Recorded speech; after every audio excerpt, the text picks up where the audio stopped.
আচ্ছা, আজকের ক্লাসটা কিন্তু মূলত এক্সট্রা ক্লাস নয়। মানে আমি যে লাস্ট যে ক্লাসগুলো নিয়েছিলাম আপনাদের সঙ্গে, আমি কনসেপচুয়াল ইস্যুস গুলো নিয়ে আমি কথা বলেছি, আন্তর্জাতিক বিষয় বলি। তো একটা অধ্যায় হচ্ছে আমাদের বাদ পড়ে গিয়েছিল। কনসেপচুয়াল ইস্যুস এর মোট 7টি অধ্যায়। 7টি অধ্যায়ের মধ্যে আমরা কিন্তু 6টাই কভার করে ফেলেছি। শুধুমাত্র তৃতীয় যে অধ্যায়টা, শক্তি ও নিরাপত্তা, এই অধ্যায়টা আমাদের শেষ হয়েছিল না। তো আজকে আমরা শক্তি ও নিরাপত্তা এই অধ্যায়টি হচ্ছে পড়বো। তাহলে মোটামুটি আমাদের কনসেপচুয়াল ইস্যুস সম্পর্কে মানে একটা মোটামুটি একটা ধারণা হয়ে যাবে। এরপরেও যদি কারো কোনো জায়গায় যদি কনফিউশন থাকে, আজকে এই সেশন শেষে আপনারা জিজ্ঞাসা করতে পারেন, বা যদি পরেও মনে হয় তাহলে আমাকে হচ্ছে টেলিগ্রাম বা হোয়াটসঅ্যাপে আমাকে নক করতে পারেন। আমার সিমটা আমি ফাইনালি উঠাতে পেরেছি 2 দিন আগে। সো এখন আমি কানেক্টেড থাকবো সবসময় ইনশাল্লাহ। তো আজকে সেশনটা শুরু করি। আমি মিহির হাসান আছি আপনাদের সাথে। তো যেহেতু অধ্যায়ের নাম শক্তি ও নিরাপত্তা, তো খুব স্বাভাবিকভাবে প্রথমে যে প্রশ্নটা আসে যে শক্তি কি, বা হোয়াট ইজ পাওয়ার। তো আমি তো আপনাদের কাছ থেকে শুরুতে শুনতে চাই যে শক্তি বলতে আসলে আপনারা কি বুঝতেছেন। কাইন্ডলি রেসপন্স করবেন। যেমন আমি একটা বলি, মানে আমি যেহেতু ইঞ্জিনিয়ার, তো আমার কাছে শক্তি হচ্ছে এনার্জি। তো এনার্জির দিক থেকে শক্তি বলতে কিন্তু মানে হচ্ছে পাওয়ার বা এরকম কিছু বোঝায়। যে আমি যদি ইলেকট্রিসিটি ঠিক মতো যদি পাস করাতে পারি, তাহলে হচ্ছে আমি একটা প্রয়োজনে একটা মোটর ঘোরাতে পারবো, একটা বিদ্যুতে হচ্ছে লুমেন্স বৃদ্ধি করে মানে আলো বাড়াতে পারবো, এরকম অনেক কিছুই হয়। আচ্ছা, তার মানে আপনারা হচ্ছে রাইট ট্র্যাকে আছেন। আপনারা সামরিক ক্ষমতার কথা বলছেন। না, এটা আসলে সামরিক ক্ষমতা শক্তির একটা অংশ হতে পারে। আচ্ছা, তাহলে শক্তির বিষয়টা কি? এখানে কোনো স্লাইড রাখি নাই না। আচ্ছা, শক্তি ব্যাপারটাকে হচ্ছে আমরা এইভাবে বলতে পারি যে power is a political behaviour of a state. শক্তি হচ্ছে একটা স্টেটের হচ্ছে পলিটিক্যাল বিহেভিয়ার, বা শুধু এটা পলিটিক্যাল না বলে আমি শুধু বিহেভিয়ারও বলতে পারি। ব্যাপারটা কিরকম? আহ, ধরেন হচ্ছে আমরা জাতীয় শক্তির কথা বলি, মানে একটা স্টেট সম্পর্কে যদি আমরা বলি, ধরেন যে এ হচ্ছে একটা স্টেট। আপনারা সাধারণভাবে চিন্তা করেন তো, যে আপনি একটা এথিক্যাল মানুষ, আপনি সবকিছুকে এথিক্স সহ চিন্তা করেন। পৃথিবীর অন্য কোনো মানুষকে তার যে কোনো অপরাধ বা কৃতকর্মের জন্য বা যে কোনো রকমের কোনো কর্মকাণ্ডের জন্য আপনার কি কোনো রাইট থাকে তাকে আপনি কোনো শাস্তি দিতে পারবেন? আপনার কি মনে হয় এজ এ পার্সন?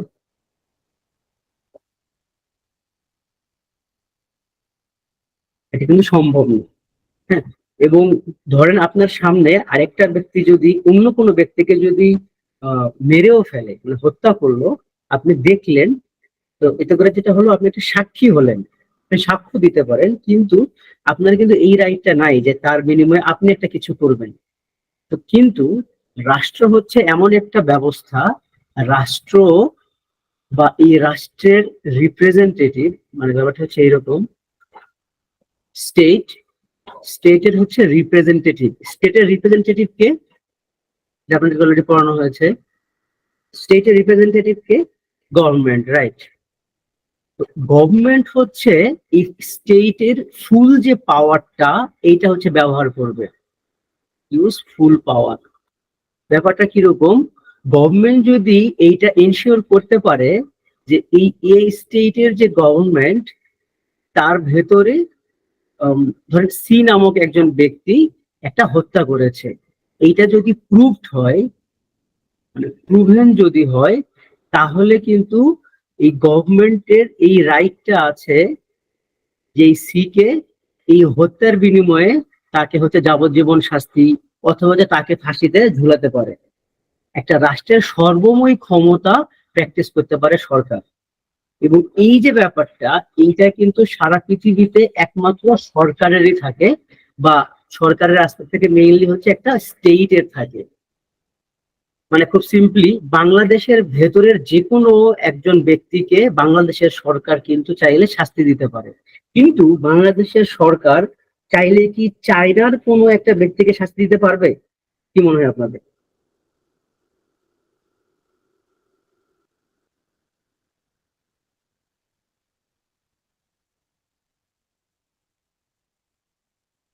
এটা কিন্তু পারবে না। আবার চায়নার যে সরকার, তারা কিন্তু চীনের ভেতরে যারা বসবাস করে তাদেরকে কিন্তু ঠিকই বিভিন্ন রকমের পানিশমেন্ট দিতে পারবে, কিন্তু চায়নার কোনো এখতিয়ার নেই যে বাংলাদেশের কাউকে হচ্ছে সেই শাস্তিটা দিবে। তো এই যে ব্যাপারটা, যে একটা স্টেটেরই একমাত্র সর্বময় ক্ষমতা থাকে, কিন্তু সেটার আবার একটা লিমিটেশন, সেটা কি, শুধুমাত্র সেই স্টেটের ভেতরেই সে এটা ইউজ করতে পারবে, ইন্টারন্যাশনাল বর্ডার বা আশপাশে এটা সে ব্যবহার করতে পারবে না। এই কারণেই কিন্তু ইউনাইটেড নেশন অনেক কিছুই বলতে পারে, কিন্তু আহ, শাস্তি দেওয়ার ক্ষেত্রে বা কোনো একটা ডিসিশন মেকিং এর ক্ষেত্রে কিন্তু কোনো কিছু করতে পারে না। তো এই কারণেই হচ্ছে আমাদের শক্তি সম্পর্কে অনেক বেশি আমাদের জানতে হবে, এবং এই শক্তি ইউজ করে কিভাবে আমরা একটা রাষ্ট্রের পাশাপাশি একজন ব্যক্তিগতভাবে আমরা আমাদের নিরাপত্তা সুনিশ্চিত করতে পারি। এইটা গেল একটা রাষ্ট্রের সম্মুখ ধারণা। আর এইখানে হচ্ছে শক্তির সম্যক ধারণা, এখানে হচ্ছে ডিটেলস দেওয়া আছে। এখানে মোটামুটি হচ্ছে সবথেকে জনপ্রিয় সংজ্ঞা হচ্ছে এইটা। হ্যাঁ, প্যাডেল ফোর্ডের এই সংজ্ঞাটা, এটা এটা যদিও হচ্ছে ন্যাশনাল পাওয়ারের সংজ্ঞা, হ্যাঁ, জাতীয় শক্তির সংজ্ঞা। আর এই মর্গান থুর এই যে সংজ্ঞাটা, এইটা হচ্ছে শুধু শক্তির জন্য খুব জনপ্রিয়। তো এই দুটা যে কোনো একটা যদি আপনারা পারেন তাহলে মুখস্থ করবেন, না পারলে দু একটা ওয়ার্ড যদি মনে থাকে একটু বানিয়ে লিখতে পারেন, বাট একটা সংজ্ঞা অবশ্যই দেওয়া উচিত। তো আমরা মোটামুটি এখানে দেখলাম সব। এখন আমরা দেখবো হচ্ছে পাওয়ারের বিভিন্ন রকম প্রকারভেদ। আচ্ছা, একটা প্রকারভেদ রয়েছে হার্ড পাওয়ার, সফট পাওয়ার বা স্মার্ট পাওয়ার, এটা আমরা পরে দেখবো। কিন্তু ওই ধরনের পাওয়ার গুলো সচরাচর আপনি যে কোনো বই, সেটা গাইড হোক বা ডাইজেস্ট হোক, সব জায়গাতে আপনি পাবেন, কিন্তু এগুলো কিন্তু হচ্ছে ইউজড বেস পাওয়ার। কিন্তু মেইনলি কিন্তু পাওয়ারকে বড় ভাবে এই তিনটা ভাগে ভাগ করা হয়। একটা হচ্ছে ফিজিক্যাল পাওয়ার, একটা হচ্ছে সাইকোলজিক্যাল পাওয়ার, আর একটা হচ্ছে ইকোনমিক পাওয়ার। বিষয়গুলো কি দেখেন, এগুলো একটু ভেঙে বললে আপনারা মোটামুটি বুঝতে পারবেন। ফিজিক্যাল পাওয়ার বলতে মোটামুটি বলা হচ্ছে হার্ড পাওয়ার, এটা আমরা সামনে আবার আরেক আলাদা ভাবে দেখবো। ফিজিক্যাল পাওয়ার হচ্ছে বলতে বোঝানো হচ্ছে হার্ড পাওয়ার। তাহলে হার্ড পাওয়ার ব্যাপারটা আসলে কি, এই যে ডুয়েল যে হয়, মানে দ্বৈত যুদ্ধ, বা মনে করেন যে দুইটা দেশের মধ্যে সরাসরি হচ্ছে যুদ্ধ, সরাসরি দ্বিতীয় বিশ্বযুদ্ধ দেখেছি আমরা, প্রথম বিশ্বযুদ্ধ দেখেছি, বা এর আগে সাম্রাজ্য বিস্তারের ক্ষেত্রে যে যুদ্ধগুলো দেখছি, মানে সরাসরি যেখানে মিলিটারি পাওয়ার, এখানে হার্ডের সাথে সাথে আরেকটা ওয়ার্ড ইউজ করা যায়, মিলিটারি পাওয়ার। তার মানে ফিজিক্যাল পাওয়ারটা হচ্ছে যেটা ট্যানজিবল, যেটা আমরা দেখতে পাচ্ছি, এবং এই পাওয়ার গুলো হচ্ছে সরাসরি শো করা যায়, যে আমেরিকার ফিজিক্যাল পাওয়ার কতখানি এটা আমরা দেখতে পাচ্ছি, ইরানের ফিজিক্যাল পাওয়ার কতখানি এটা আমরা দেখতে পাচ্ছি, বাংলাদেশের ফিজিক্যাল পাওয়ার কতখানি এটা শো হচ্ছে। এটা হচ্ছে ফিজিক্যাল পাওয়ার, এবং এইটা হচ্ছে কিন্তু সবসময় প্র্যাকটিস হয়। হ্যাঁ, বিশেষ করে হচ্ছে ইন্টারন্যাশনাল পলিটিক্সে এটা কিন্তু প্র্যাকটিস হয়। আচ্ছা, সাইকোলজিক্যাল পাওয়ারটা কি? সাইকোলজিক্যাল পাওয়ারটা হচ্ছে যে আপনি আসলেই কতখানি ফিজিক্যালি পাওয়ারফুল, বা আপনি কতখানি ইকোনমিক্যালি পাওয়ারফুল, বা এজ এ স্টেট, এক পৃথিবীর একটা স্টেট হিসাবে আপনি আসলেই কতখানি পাওয়ারফুল, এইটা হচ্ছে শো করা যায় সাইকোলজিক্যাল পাওয়ারের মাধ্যমে। সাইকোলজিক্যাল পাওয়ার কিছু এক্সাম্পল দিলে আপনি সহজে বুঝতে পারবেন।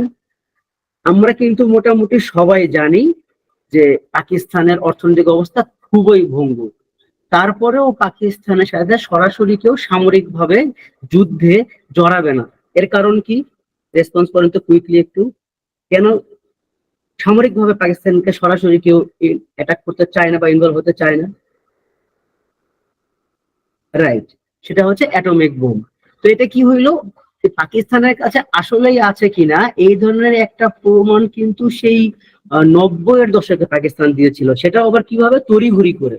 মানে ওই সময় যখন ইন্ডিয়া হচ্ছে পারমাণবিক টেস্ট করলো, আহ ওই সময় কে ছিলেন, তখনও বিজেপি ক্ষমতায় ছিলেন, বিজেপি সরকার নাম ভুলে গেলাম আমি, মানে মনমোহন সিং এর আগে যিনি ছিলেন, অটল বিহারী বাজপেয়ী, তার সময়ে কিন্তু হচ্ছে পারমাণবিক শক্তিধর ইন্ডিয়া হয়ে গেল।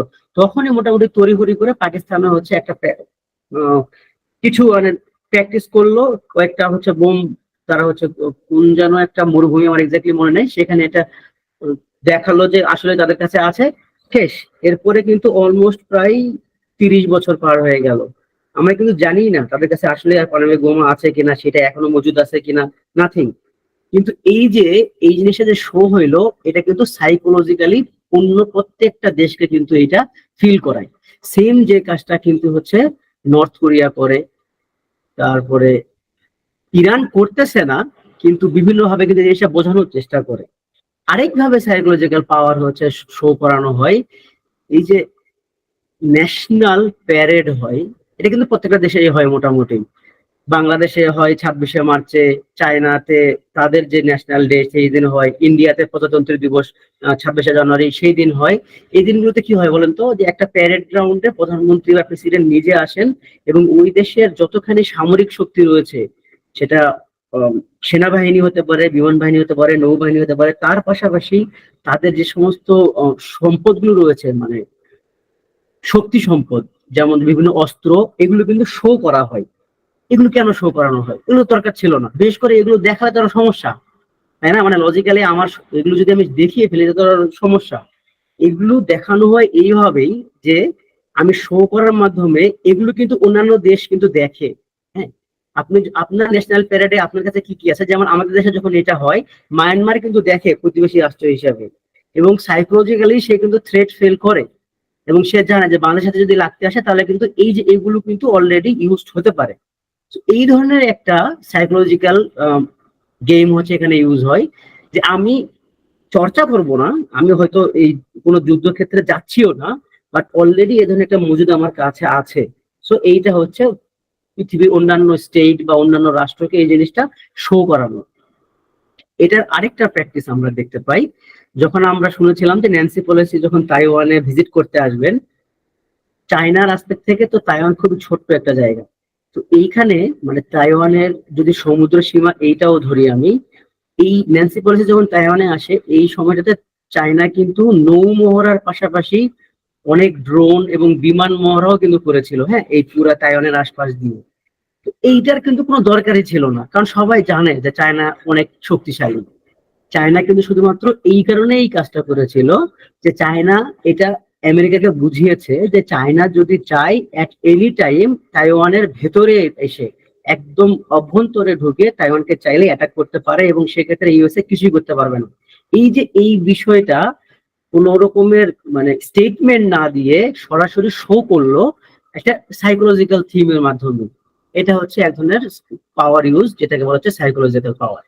আর ইকোনমিক পাওয়ারটা কিরকম? ইকোনমিক পাওয়ারটা হচ্ছে অনেক রকম হতে পারে, যদি আমি পজিটিভ সেন্সে বলি,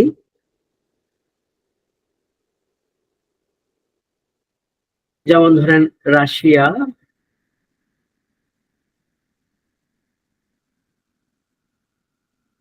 রাইট রাইট, হ্যাঁ, রাশিয়াও কিন্তু এই কাজটা ইউক্রেনের সাথে করে একদম।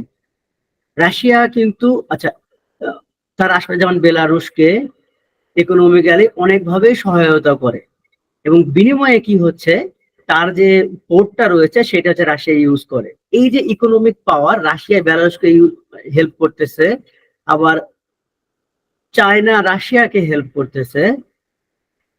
যেহেতু রাশিয়া ইউক্রেনের সাথে যুদ্ধ করতেছে এখন, তাই ইউএসএ ইউক্রেনকে হেল্প করতেছে। এই যে ইকোনমিক্যালি যে হেল্পটা করতেছে, এটার মাধ্যমে আসলে এরা কিন্তু বিনিময়ে কিছু চাচ্ছে না।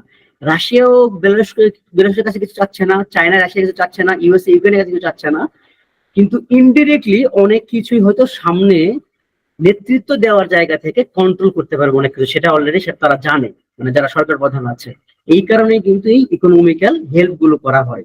আবার এটার একটা নেগেটিভ সাইডও আমরা জানি। নেগেটিভ সাইড কিরকম? এটা ইউএসএ সব থেকে বেশি প্র্যাকটিস করে, সেটা হচ্ছে ইকোনমিক স্যাংশন। এটা কিভাবে করে? যেমন এর আগে আমরা অনেকবার দেখছি যে ইউএসএ প্রায় প্রায় হচ্ছে ইরানকে এই ধরনের ইকোনমিক স্যাংশন অথবা কি করতো, এমবার্গো দিত। এমবার্গো কেন দিত? ইরানকে থ্রেট প্রথমে ইকোনমিক স্যাংশন দিয়ে দিল, যে তুমি যদি এগুলা করো তাহলে কিন্তু হচ্ছে আমি তোমাকে আর কোনো রকমের বিজনেস করতে দিব না। তারপরও যখন ইরানকে দমাতে পারেনি, তখন হচ্ছে ইরান ইউএসএ কি করলো, এমবার্গো দেওয়া শুরু করলো। এটা কিভাবে করলো? তারা ডিরেক্টলি ডিক্লারেশন দিল যে ইরানের সাথে যদি অন্য কোনো দেশ যদি যে কোনো রকমের বিজনেসে এগিয়ে যায়, তাহলে তার সঙ্গে ইউএসএ সব রকমের সম্পর্ক বন্ধ করে দিবে বা স্যাংশন দিয়ে দিবে। এই কারণে ইরানের ওই সময়ের যে তেল বিজনেস ছিল, যদিও সারা পৃথিবীর আসপেক্ট থেকে ওপেকের ওই সময় তেলের যে দাম ছিল, ইরান তার চেয়ে অনেক কম দামে তেল বিক্রি করতে চেয়েছিল বাহিরে, কিন্তু কেউ কিন্তু নিতে পারেনি। যদিও আমরা জানি যে একটা দেশ সে সময় কিন্তু কিনেছিল, সেটা হচ্ছে চীন। সেটা ডিফারেন্ট সিনারিও, বাট সারা পৃথিবীতে যারা হচ্ছে ইউএস এর উপর প্লাস মাইনাস ভাবে হচ্ছে ডিপেন্ডেন্ট, তারা কেউই কিন্তু ইরানের কাছ থেকে সেই সময় তেল কিনতে পারেনি। তো এই যে ইকোনমিক পাওয়ারের এই ধরনের দুই রকম আমরা আসতে দেখতে পাচ্ছি, একটা হচ্ছে পজিটিভ, একটা হচ্ছে নেগেটিভ। তো বিভিন্ন রকম টাইপস অফ পাওয়ার নিয়ে যখন প্রশ্ন আসবে, মোটামুটি সবাই কিন্তু দেখবেন এই hard power, soft power, smart পাওয়ার এইভাবে ব্যাখ্যাটা দিবে। হ্যাঁ, তো আপনি তার বাইরে গিয়ে এইভাবেও একটা ব্যাখ্যা দিয়ে আসতে পারেন যাতে করে ডিফারেন্ট হয়। এবং এখানে আমরা বুঝতে পারতেছেন ফিজিক্যাল পাওয়ারটাই মূলত কিন্তু হচ্ছে হার্ড পাওয়ার, আবার ইকোনমিক পাওয়ারটাই মূলত হচ্ছে সফট পাওয়ার। এভাবে আপনি একটা কম্পারেটিভ অ্যানালাইসিস দিয়ে বাকিদের একটা ডিফারেন্ট অ্যান্সার দিয়ে আসতে পারবেন। এখানে কিছু তথ্য দেওয়া আছে, এগুলো আপনারা একটু পড়ে নেবেন। যেমন হচ্ছে দেখেন, এই যে ইউএসএ এবং রাশিয়া হচ্ছে মিলিটারি যে টপ র্যাঙ্কে রয়েছে, তাদের যে প্র্যাকটিসটা এখন যেটা চায়না অলরেডি করতেছে, এটা কিন্তু একটা কি ফিজিক্যাল পাওয়ার শো করতেছে। এরকম এখানে আরো অনেকগুলো হচ্ছে এক্সাম্পল দেওয়া আছে, এগুলো আপনারা একটু পড়ে নিন। সাইকোলজিক্যাল পাওয়ার কিভাবে প্র্যাকটিস হয়, এখানে তারও কিছু এক্সাম্পল দেওয়া আছে। এগুলো কিন্তু একদম কমপ্লিট নোট, আপনারা জাস্ট কিছু দেখে নিতে পারেন, মানে কোনো কিছু মুখস্থ করতে হবে না। আর এখানে দেওয়া আছে যে ইকোনমিক পাওয়ার বেস কিছু হচ্ছে এক্সাম্পল, যে কিভাবে এগুলো ইউজ হচ্ছে। যেমন এই যে এখানে একটা দেওয়া আছে, দেখেন যে ইউএস এর যে এমএনসি গুলো আছে, তারা কিন্তু ল্যাটিন আমেরিকাকে, আচ্ছা এটা একটু পুরাতন খবর, আমরা এখন জানি যে ইউএস বেস যে এমএনসি গুলো আছে নট অনলি ল্যাটিন আমেরিকা, তারা কিন্তু আফ্রিকা, এমনকি আমাদের যে সাউথ এশিয়া বা সাউথ ইস্ট এশিয়া, এগুলোকেও কিন্তু তারা কন্ট্রোল করে। মানে যে বড় বড় যে মাল্টিন্যাশনাল কোম্পানি গুলো রয়েছে, সে ধরনের আসপেক্ট কিন্তু আমরা দেখি। এটা কিন্তু একটা ইকোনমিক পাওয়ারেরই একটা এক্সাম্পল। আরেক ধরনের হয়, দেখেন এই যে Nepal and Bhutan are virtually dependent on India on for their trade. কারণ কি, এই দুইটা কিন্তু কি, এদের কোনো সমুদ্র বন্দর নেই, এরা হচ্ছে স্থল বেষ্টিত দেশ। তো খুব স্বাভাবিক তারা কিন্তু এখন ইন্ডিয়ার উপরে ডিপেন্ডেন্ট, এবং এই ফায়দাটাই বাংলাদেশ নেওয়ার চেষ্টা করতেছে। তো হোপফুলি হয়তো 1 বছরে না হোক 4-5 বছরে একসময় বাংলাদেশ এটা পারবে। তো দেখা যাক ইনশাল্লাহ। তো আচ্ছা, আমরা তো কিছু পাওয়ারের প্রকার দেখলাম, কিন্তু এই পাওয়ার গুলো আসলে কিভাবে এক্সারসাইজ হয় সারা পৃথিবীতে, বা ওভারঅল মানে পাওয়ার প্র্যাকটিসের ক্ষেত্রে এক্সারসাইজটা কেমন হয়, এই মেথড গুলো সম্পর্কে আমরা একটু হালকা জানবো। প্রথমে যে জিনিসটা সব থেকে বেশি ইউজ হয় সেটা হচ্ছে পারসুয়েশন। পারসুয়েশন ব্যাপারটা কিরকম, এটাকে অনেকটা বলতে পারেন হচ্ছে সুপার পাওয়ার যে রয়েছে, বা মোরল টাইপের, আমরা যদি বাংলায় বলি মোরলগিরি করা, বা হচ্ছে হেজিমনিক পাওয়ার প্র্যাকটিস। এইটা হচ্ছে এক ধরনের হচ্ছে এখানে একটা চর্চা হয়। কিরকম, যেমন ধরেন যে এই যে কিছুদিন আগেই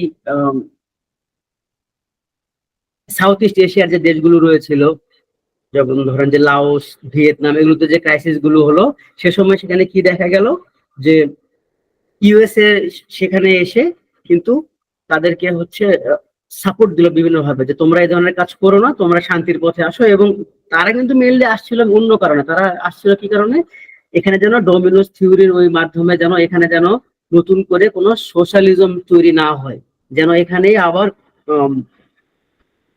ডেমোক্রেটিক সোসাইটি যেন তৈরি হয়, সেটাই কিন্তু তাদের মেইন আসপেক্ট ছিল। বাট ফাইনালি তারা মেইনলি কিন্তু এই কাজের জন্যই করেছিল, যে যে কোনো দুইটা দেশের মধ্যে যে মধ্যস্থতা করার জন্য যখন বড় বড় দেশগুলো তাদের পাওয়ার পারসুয়েট করে, প্র্যাকটিস করার চেষ্টা করে, এই জিনিসটাকে বলা হচ্ছে পারসুয়েশন। এটার একটা এক্সাম্পল কিন্তু আমরা রাশিয়া ইউক্রেন ওয়ারের ক্ষেত্রে দেখতে পারি। রাশিয়া ইউক্রেন ওয়ার যখন খুব সিভিয়ার হয়ে গেল এবং সারা পৃথিবীতে যখন একটা খাদ্য সংকট দেখা গেল, তখন কিন্তু আমরা দেখেছিলাম এখানে মধ্যস্থতা করেছিল কে, টার্কি। এই টার্কি যে মধ্যস্থতা করেছিল, এই পাওয়ার প্র্যাকটিসটা কিভাবে পাইলো টার্কি বলেন তো?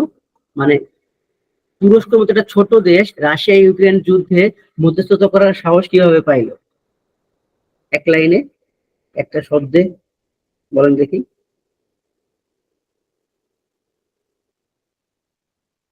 না, তুর্কি তো নিজেই ন্যাটোর মধ্যে আছে, আর ন্যাটোর তো মাথা হচ্ছে ইউএসএ। আর তুর্কি হচ্ছে মানে তুরস্কই হচ্ছে একমাত্র স্বার্থপর দেশ ন্যাটোর মধ্যে, যে সবসময় ন্যাটোর কাছ থেকে ফায়দা নেওয়ার চেষ্টা করছে এবং নিয়েছেও সবসময়। আপনারা যদি ন্যাটোর স্টোরি গুলো পড়েন তাহলে দেখবেন। আচ্ছা, তুর্কি এই কাজটা করতে পারছে মেইনলি হচ্ছে বসফরাস পরানের কারণে। কারণ রাশিয়া ইউক্রেন থেকে যে কোনো প্রোডাক্ট যদি পৃথিবীর অন্য কোনো জায়গায় যাইতে হয়, এই বসফরাস প্রণালী ছাড়া সম্ভব না। এইখানে ইউএসএ এসেও কোনো দর কষাকষি করতে পারবে না, সম্ভবই না। সুতরাং এই জায়গাতে রাশিয়া এবং ইউক্রেন দুইজনই কিন্তু আটকানো, এবং সারা পৃথিবী তখন একজনকেই বলতে পারছে যে তুরস্ক তুমি এগিয়ে যাও, কারণ রাস্তা তো তোমার। এবং তুরস্ক এই সাপোর্টটাই কিন্তু নিয়েছিল, এবং তারা শেষ পর্যন্ত সাকসেসফুল কিন্তু হয়েছিল। এটা হচ্ছে মেইন কারণ। আপনারা যদি ম্যাপটা দেখেন তাহলে দেখতে পারবেন যে এটা আসলে তুরস্ক ছাড়া সম্ভব ছিল না। আচ্ছা, এটা হচ্ছে পারসুয়েশন এক্সারসাইজ অফ পাওয়ার। আরেকটা কি ধরনের দেখা যায় সেটা হচ্ছে রেওয়ার্ড। রেওয়ার্ড ব্যাপারটা কিরকম, যে আমরা একটা বড় দেশ, আমি ছোট ছোট দেশকে বিভিন্ন রকমের রেওয়ার্ড দিয়ে হচ্ছে তাকে আমরা আমাদের কাছে রাখবো বা আমাদের পক্ষে রাখবো। যেমন খুব সিম্পলি একদম রিসেন্ট যদি একটা ঘটনা বলি, সেটা হচ্ছে ইউএসএ ইউক্রেনকে বিনা শর্তে যে বিভিন্ন রকমের অস্ত্রের পাশাপাশি একদম সরাসরি অর্থ যোগান দিচ্ছিল। এটা কিন্তু এক ধরনের কি একটা রেওয়ার্ড।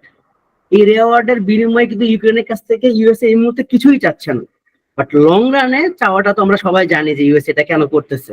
খুব সিম্পলি যে রাশিয়া যেন কখনোই মাথার চারায় যেন দাঁড়াতে না পারে, ইউএস এর জন্য কখনোই যেন রাশিয়া একটা থ্রেট না হয়ে দাঁড়ায়।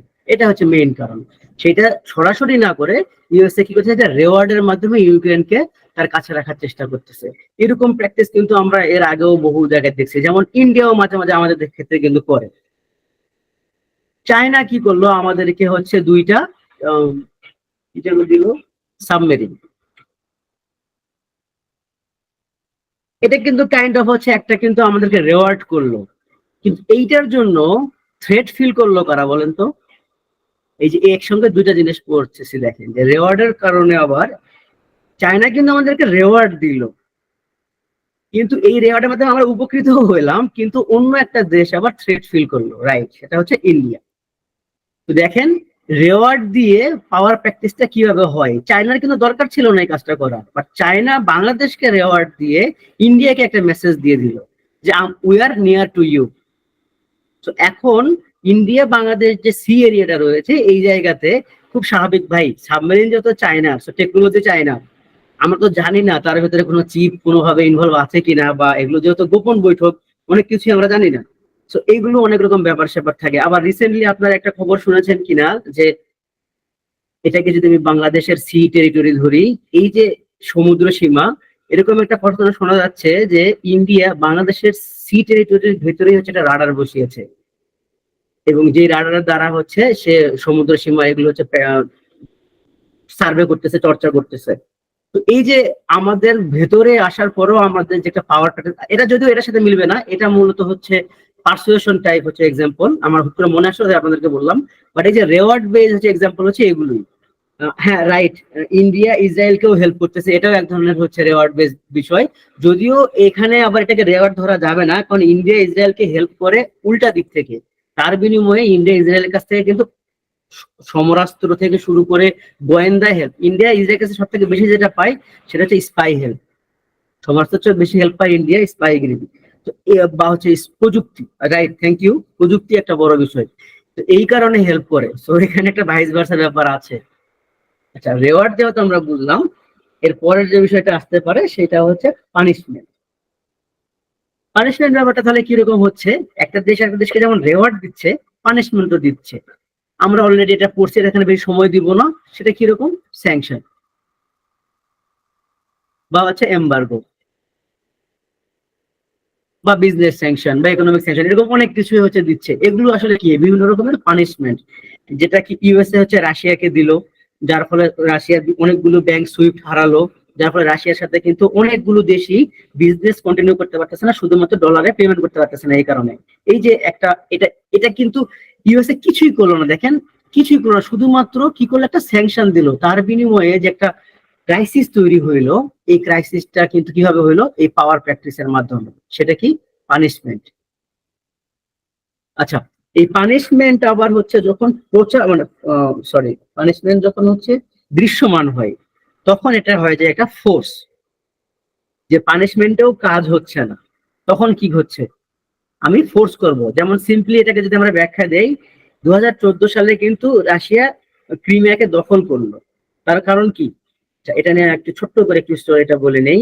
2004 সালে যখন ন্যাটো নতুন করে আবার এক্সপানশনের দিকে এগিয়ে গেল, আচ্ছা এর আগ পর্যন্ত, আগে 1992টা বলে নেই, 1992 সালে কিন্তু বা 91 সালে যখন সোভিয়েত ইউনিয়ন পতন হইলো, এখানে একটা বড় কারণ ছিল, তাদেরকে কিন্তু বলা হয়েছিল যে ন্যাটো আর কোনো সম্প্রসারণ করবে না, এবং মোটামুটি কিন্তু এইরকমই ছিল।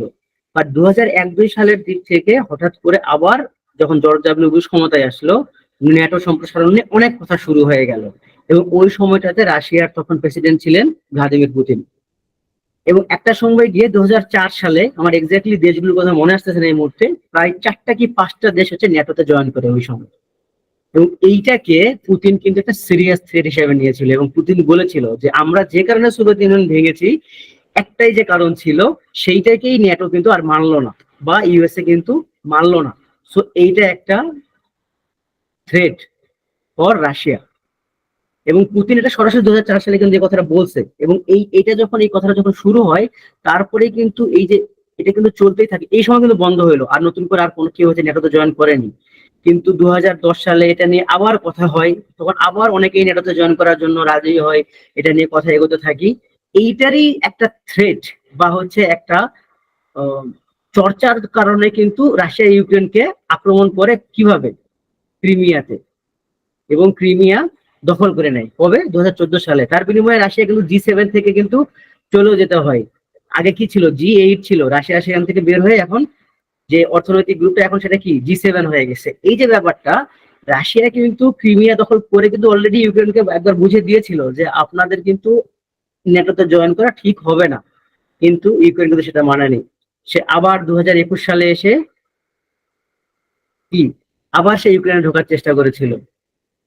এই যে দেখেন টাইম ফ্রেম গুলো যে যাচ্ছে, প্রত্যেকবারই কিন্তু রাশিয়া বিভিন্ন ভাবে ট্রাই করছে। ইউক্রেন যদি সেটা মেনে চলতো, তাহলে 2022 সালের এই ফেব্রুয়ারি মাসে এসে কিন্তু রাশিয়াকে আর ইউক্রেনকে হামলা করতে হতো না।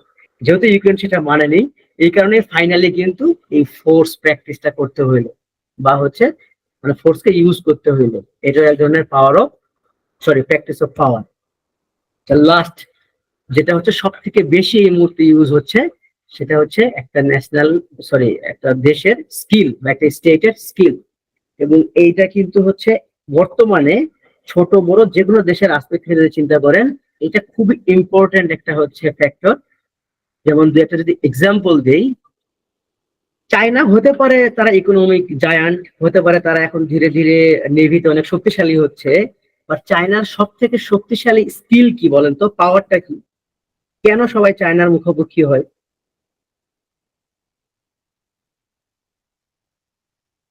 সংক্ষেপে একটুখানি আমরা বলেই দিই, ইনফ্রাস্ট্রাকচার এবং স্কিল ম্যান পাওয়ার। মাঝখানে একটা কোশ্চেন ছিল, আপনাদের মনে আছে? এই যে পদ্মা সেতু কিন্তু চায়না করলো। প্রশ্নটা ছিল এমন যে পদ্মা সেতু যদি ইন্ডিয়া করতে দেওয়া হতো, ইন্ডিয়া কি করতো? কি মনে হয় বলেন তো আপনাদেরকে? এটা কিন্তু মাঝখানে একটা বড় হাইপ উঠেছিল। পদ্মা সেতু তো চায়না করলো, পদ্মা সেতু যদি ইন্ডিয়াকে করতে দেওয়া হতো, কারণ ইন্ডিয়া তো আমাদের প্রতিবেশী রাষ্ট্র, তাতে করে আমরা অনেকগুলো ফ্যাসিলিটিস পাইতাম। টাকার কিন্তু কোনো সমস্যা নাই, কারণ আমরা কিন্তু পদ্মা সেতু আমাদের নিজেদের টাকা দিয়ে করছি, সরকারি কোষাগার থেকে করছি। মানে কেন করতো না, আমি আসলে প্রশ্নটা ভুল হয়ে গেছে, কেন করতো না? করতো না, আসলে তাই, ইন্ডিয়া করতো না, বা আসলে সেই ইন্টারেস্টটা দেখায়নি। 2014 সালের পর থেকে বহুবার হচ্ছে এটা নিয়ে কিন্তু কথাও হয়েছিল দ্বিপাক্ষিক, কিন্তু ইন্ডিয়া হচ্ছে এটার কোনো ইন্টারেস্টও দেখায়নি। এবং এটার বড় কারণ ছিল হচ্ছে যে ইন্ডিয়ার এই ধরনের স্কিলফুল পাওয়ারই নাই। যে পদ্মা সেতু করার মতো, যে পদ্মা সেতু সব থেকে স্ট্রং দুইটা বিষয় কি ছিল, একটা হচ্ছে নদী শাসন। এত খরস্রোতা নদী ভারতে আর একটাও নাই, মানে ভারতে নাই এক কথায়। পদ্মাতে যে পরিমাণে খরস্রোতা হয়, এই নদী শাসন ইন্ডিয়ার দ্বারা করা একদমই সম্ভব ছিল না। আর 2 নম্বর ছিল হচ্ছে এত বড় ব্রিজ, মানে এইরকম খরস্রোতা নদীতে পাইলিং করা। এই ধরনের এই দুইটা কাজ, ইনফ্রাস্ট্রাকচার কাজ কখনো ইন্ডিয়া করেই নেই। সো সিম্পল ব্যাপার। তাহলে এই যে স্কিলটা কার আছে? চায়নার আছে। এবং এই কারণেই চায়না কিন্তু আমাদেরকে এই কাজটা করতে পারছে। এবং শুধু আমাদের কাছে না, আফ্রিকা থেকে শুধু লাতিন আমেরিকা সব জায়গাতে, শুধুমাত্র টাকার জন্য কিন্তু না। হয়তো টাকা আমি জাপানের কাছ থেকেও পেতে পারতাম, কিন্তু এইরকম স্কিল কিন্তু হচ্ছে সবাই কিন্তু দিতে পারে না। আরেকটা এক্সাম্পল যদি দেই, এখনো পর্যন্ত কিন্তু বিল্ডার্স এর কথা যদি আপনি বলেন, আমি আবারও বলতেছি, কিন্তু মানে ভবন, স্ট্রাকচার, এগুলোর ক্ষেত্রে সব থেকে জনপ্রিয় হচ্ছে তুর্কিরা। হ্যাঁ, এটা হচ্ছে বিল্ডিং বলি, ইউএসএ থেকে শুরু করে বড় বড় যদি বিল্ডিং গুলো আপনারা দেখেন, তাদের মেইন যে ইঞ্জিনিয়ার বা হচ্ছে যারা আর্কিটেক্ট, বেশিরভাগই দেখবেন হচ্ছে তুর্কির। কারণ হচ্ছে তাদের যে সেন্স বা তাদের যে স্কিল, এটার ক্ষেত্রে এটা অনেক বেশি স্ট্রং। তো এইটা কিন্তু একটা ন্যাশনাল স্কিল পর্যায়ে চলে গেছে। তো এইরকম সেম ব্যাপার কিন্তু এখন ইন্ডিয়ার ক্ষেত্রে যদি আপনি বলেন, ইন্ডিয়া কিন্তু এখন আবার এই যে সাইবার স্কিল অনেক বেশি হয়ে গেছে।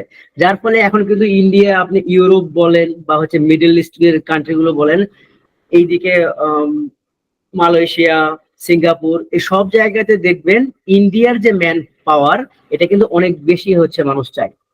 কারণ কি, একসঙ্গে দুইটা, একটা হচ্ছে স্কিল, আবার আরেকটা হচ্ছে যে তাদের, মানে একটা ইউএসএ একজনকে যদি আপনি নেন, তার যে খরচ, একটা ইন্ডিয়া একজনকে আপনি তার 50% খরচে দিতে পারবেন। যদিও এখন সেটা চেঞ্জ হয়ে গেছে, কারণ ইন্ডিয়ানরাও হিউজ ডিমান্ড করে। বাট তারপরে ইন্ডিয়াকে নেওয়া হয় শুধুমাত্র এই কারণেই, তারা হচ্ছে অনেক স্কিলফুল। তো পাওয়ার প্র্যাকটিসের জন্য একটা গুরুত্বপূর্ণ ব্যাপার হচ্ছে স্কিল।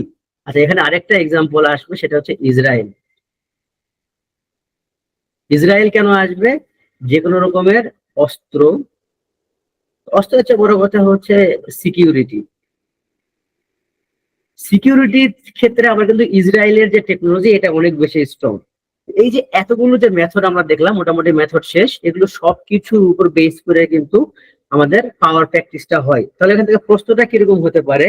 আপনি প্রশ্নটা এরকম আসতে পারে যে পাওয়ার প্র্যাকটিসের বিভিন্ন ধরন ব্যাখ্যা করুন, বা হচ্ছে শক্তির ব্যবহার সম্পর্কে আপনি কি বোঝেন বলেন। এরকম বিভিন্ন প্রশ্নের ক্ষেত্রে আপনি এই ধরনের এই পয়েন্টগুলো ব্যাখ্যা করতে পারবেন। তবে এই পয়েন্টগুলো সব থেকে বেশি ইউজ হবে কনসেপচুয়াল না। আপনার যখন কোনো একটা এম্পিরিক্যাল অ্যানালাইসিস করবেন, সেটা রাশিয়া ইউক্রেন ওয়ার হোক, বা ইসরায়েলের কোনো একটা ইস্যু হোক, বা ইউএসএ বেস কোনো একটা ইস্যু হোক, অথবা ইভেন বাংলাদেশ মায়ানমার ইস্যু নিয়েও যদি আপনি কথা বলেন, এখানে কিন্তু পাওয়ার প্র্যাকটিসের এই পয়েন্টগুলো আপনি চাইলে ইজিলি এখানে দিয়ে দিতে পারবেন।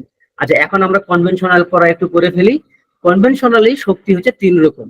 হচ্ছে hard power, soft power, smart power. Hard পাওয়ারকে আমরা সংক্ষেপে বলতে পারি হচ্ছে মিলিটারি পাওয়ার। আর শর্ট পাওয়ারকে খুব সংক্ষেপে আমরা কি বলতে পারি বলেন তো? শর্ট পাওয়ারকে আমরা কি বলা যায়? ডিপ্লোম্যাটিক পাওয়ার। ডিপ্লোম্যাটিক পাওয়ার।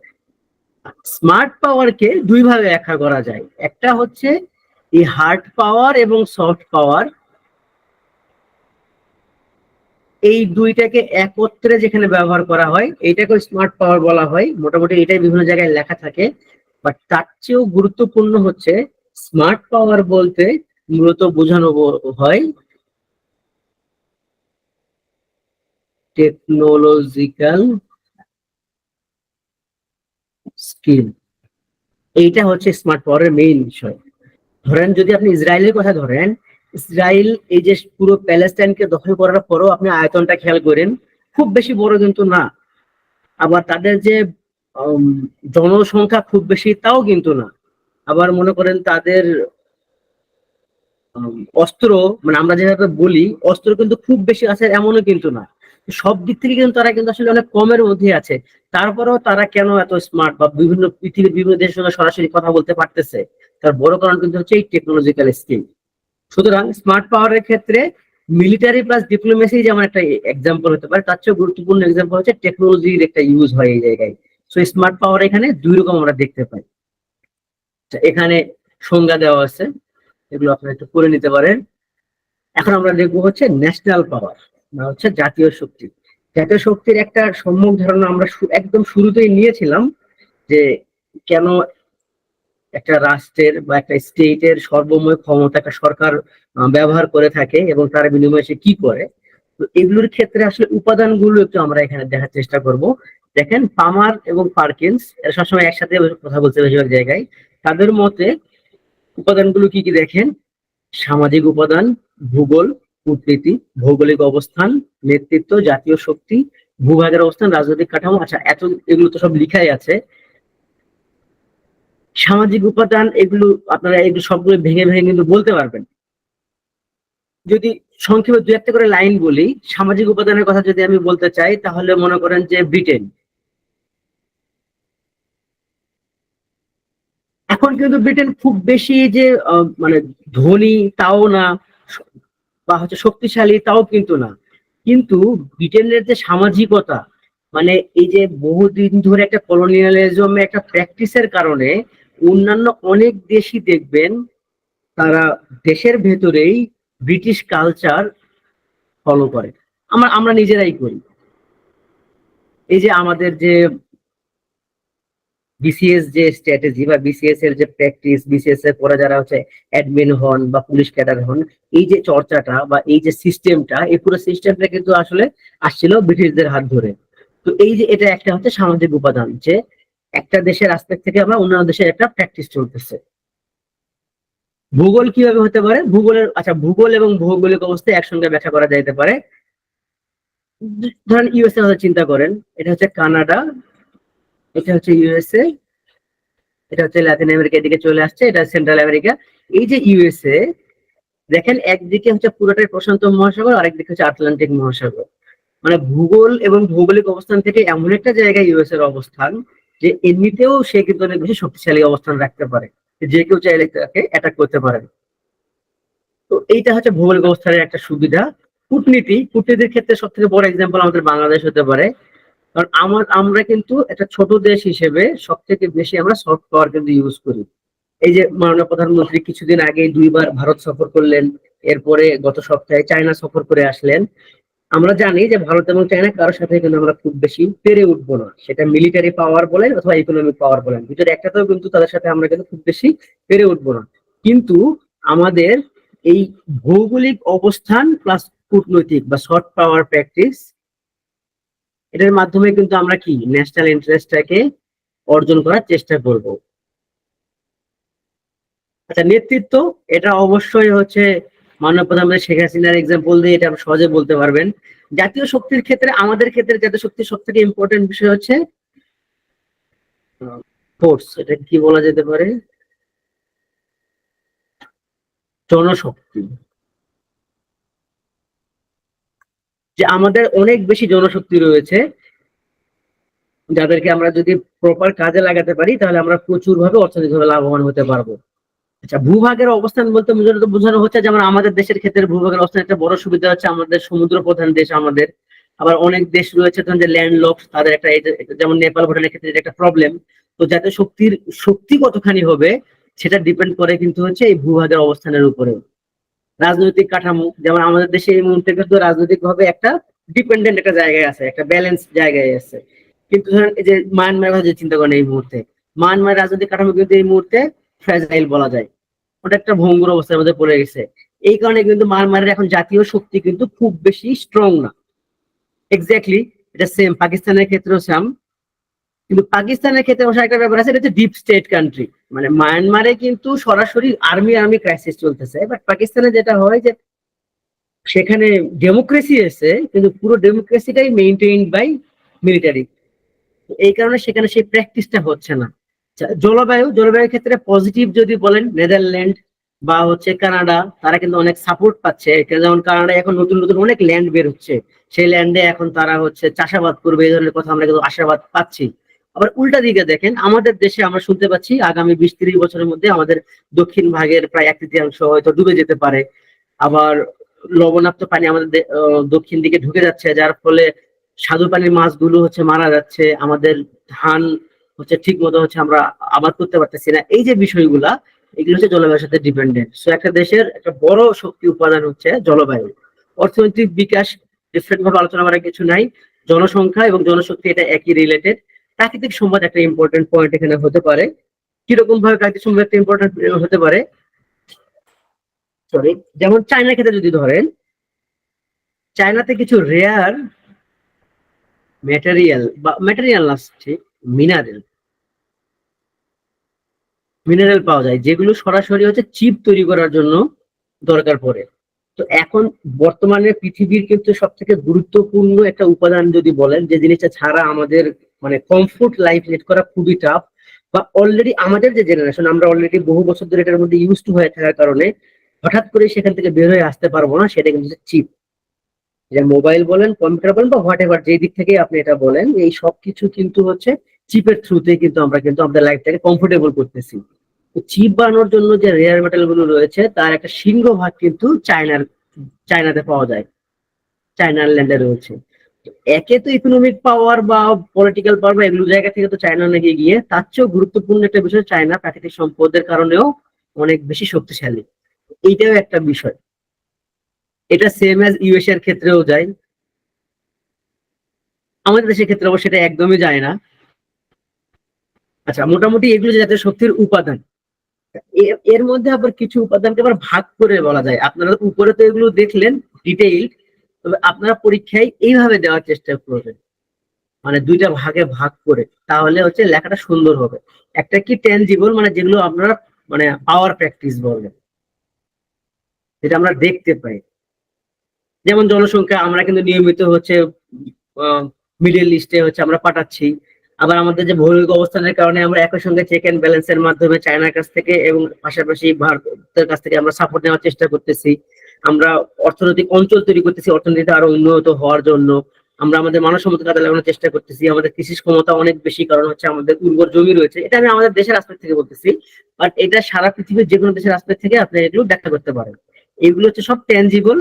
আর এগুলো যেমন আদর্শবাদ, নেতৃত্ব, রাজনৈতিক কাঠামো, আচ্ছা ও কটাই ভাষা চলে আসবে, প্রযুক্তি, শিক্ষা, জনমত, এগুলো সবই হচ্ছে কি ট্যানজিবল, সরি নন ট্যানজিবল বা হচ্ছে অপরিমাপযোগ্য। এটা একটা বিষয়। এগুলোর মাধ্যমেও কিন্তু জাতীয় শক্তির উপাদানগুলোকে ব্যাখ্যা করা যায়। আচ্ছা, এদের সব থেকে ইম্পর্টেন্ট হচ্ছে পয়েন্ট আমরা চলে আসছি, সেটা হচ্ছে শক্তি সাম্য, বা যদি এটাকে একটু ভেঙে বলি, এটা বলা হয় ব্যালেন্স অফ পাওয়ার। ব্যাপারটা কি, মানে এমন একটা শক্তি যেটাকে হচ্ছে ভারসাম্য মাধ্যমে হচ্ছে ব্যবহার করা উচিত বা করতে হয়।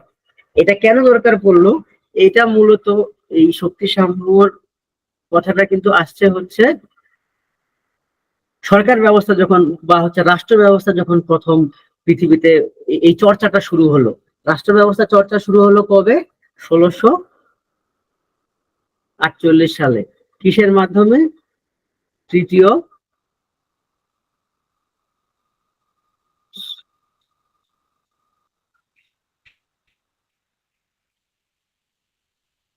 ওয়েস্টফেলিয়া। এই তৃতীয় ওয়েস্টফেলিয়াতে যখন আমরা স্টেট গুলোকে ভাগ করে দিলাম, পুরো পৃথিবীতে নতুন নতুন বিভিন্ন রকমের যখন স্টেট গুলো তৈরি হওয়া শুরু হলো, তখন আমরা এখানে দেখতে পাচ্ছি কি, যে স্টেট গুলো কিন্তু একটা রিস্কের মধ্যে পড়ে গেল। যে ধরেন এ একটা স্টেট, বি একটা স্টেট, ডি একটা, এই ধরেন এতগুলো যে স্টেট আমি বললাম, এ কিন্তু থ্রেট ফিল করতেছে যে বি তো যে কোনো মুহূর্তে আমাকে অ্যাটাক করতে পারে, ডি তো যে কোনো মুহূর্তে আমাকে অ্যাটাক করতে পারে, সি তো যে কোনো মুহূর্তে আমাকে অ্যাটাক করতে পারে, সেম এজ বাকিগুলোর ক্ষেত্রে।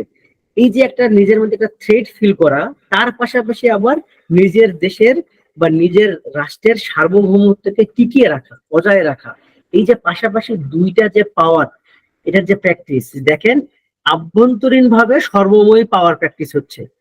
এর ভিতরে যা ঘটবে সবই কিন্তু এ কিন্তু সর্বময়ভাবে ব্যবহার করবে। বির ক্ষেত্রেও সেম। কিন্তু এ আবার থ্রেটেন ফিল করতেছে কার কাছে? বির কাছ থেকে, যে বি হয়তো সামাও যে কোনো মুহূর্তে একে অ্যাটাক করতে পারে। সেম অ্যাজ বি আবার এর ক্ষেত্রে চিন্তা করতে পারে। এই জিনিসটা যখন এটা নিয়ে যখন বিভিন্ন দার্শনিকরা যখন এটা স্টাডি করা শুরু করলেন, তখন এই ব্যাপারটা আসলো যে ব্যালেন্স অফ পাওয়ার বা শক্তি একটা সাম্য করতে হবে। কিরকম?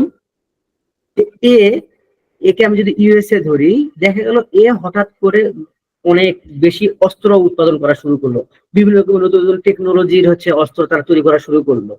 তো খুব স্বাভাবিক, আমরা এর আগে কিন্তু দেখেছিলাম কি সাইকোলজিক্যাল পাওয়ার আমরা কিন্তু পড়ে এসেছিলাম। এখন যদি অনেক বেশি যদি বিভিন্ন রকমের অস্ত্র তৈরি করা শুরু করে, এটা কি স্বাভাবিক না যে বি, সি, ডি এরা কিন্তু থ্রেটেন ফিল করবে? হয়তো এটা করবে না, কিন্তু এটা কিন্তু তার একটা থ্রেট কিন্তু সবসময় ফিল করতেই থাকবে। এই কারণে বি, সি, ডি তারা কিন্তু চাইবে যে যেন কোনোভাবেই এত বেশি আহ, অস্ত্র উৎপাদন না করে। আবার উল্টা কাজ সেটা হতে পারে কি, বি, সি, ডি তারাও হচ্ছে অনেক অস্ত্র উৎপাদন করা শুরু করে দিতে পারে। এইটা আমরা দ্বিতীয় বিশ্বযুদ্ধের পরবর্তীতে আমরা দেখেছিলাম যে স্নায়ু যুদ্ধের সময় সোভিয়েত ইউনিয়ন এবং পশ্চিম দেশ ইউএস এর মধ্যে যে একটা প্র্যাকটিস চলতেছিল যে কার কত বেশি অস্ত্র তারা উৎপাদন করতে পারে, এইটাতেই সব থেকে বেশি হচ্ছে ব্যালেন্স অফ পাওয়ারের প্র্যাকটিসটা শুরু হলো। যে কি, যে না, আমরা এককভাবে একটা জায়গায় বসবো এবং আমরা সবাই এই জিনিসটা এনশিওর করবো যে না, আমরা কেউ এর বেশি আর অস্ত্র উৎপাদন করব না। আমাদের যে পাওয়ার, এটা একটা লিমিটেশন থাকবে। এবং এইটা করতে গিয়ে কিন্তু বিভিন্ন রকম চুক্তি হয়েছিল। যেমন ARB কে যদি আমি ইউএসএ এবং রাশিয়া ধরি, আমরা কিন্তু সল্ট 1, তারপরে 2, এরপরে স্টার্ট 1, এরপরে 2, এগুলা কিন্তু দেখে আসছি। কিন্তু এটাও আমরা দেখছি যে এগুলো করলেও, পাশাপাশি এগুলো করলেও কিন্তু রাষ্ট্রগুলো বা যে সরকার ছিল তারা কিন্তু এগুলো মেনে চলেনি। যেমন জর্জ ডাব্লিউ বুশ এসে স্টার্ট 1 কিন্তু ঠিকই কিন্তু সাইন করেছিল, কিন্তু পরবর্তীতে সে কিন্তু আরো নতুন নতুন অনেক রকমের দেখা গেছে যে যুদ্ধ বিমান বা বোমা এগুলো কিন্তু তারা কিন্তু আবিষ্কার করা শুরু করে।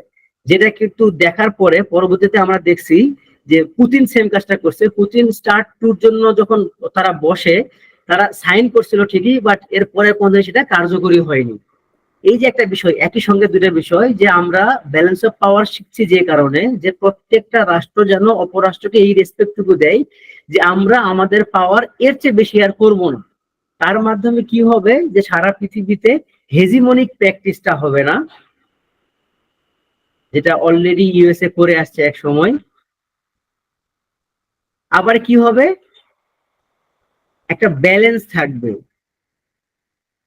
যার বিনিময়ে আমরা কি পাবো, একটা ওয়ার্ল্ড পিস পাবো, যেটা আমাদের আলটিমেট গোল বা আউটমোস্ট গোল।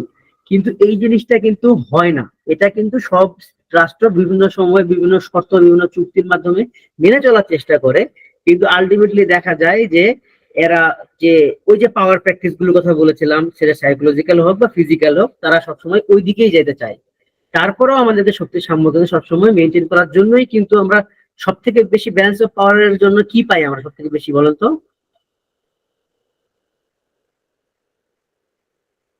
আচ্ছা, আমরা এখানে এখানে বলেই দেই, বিভিন্ন রকম সংঘ পাই,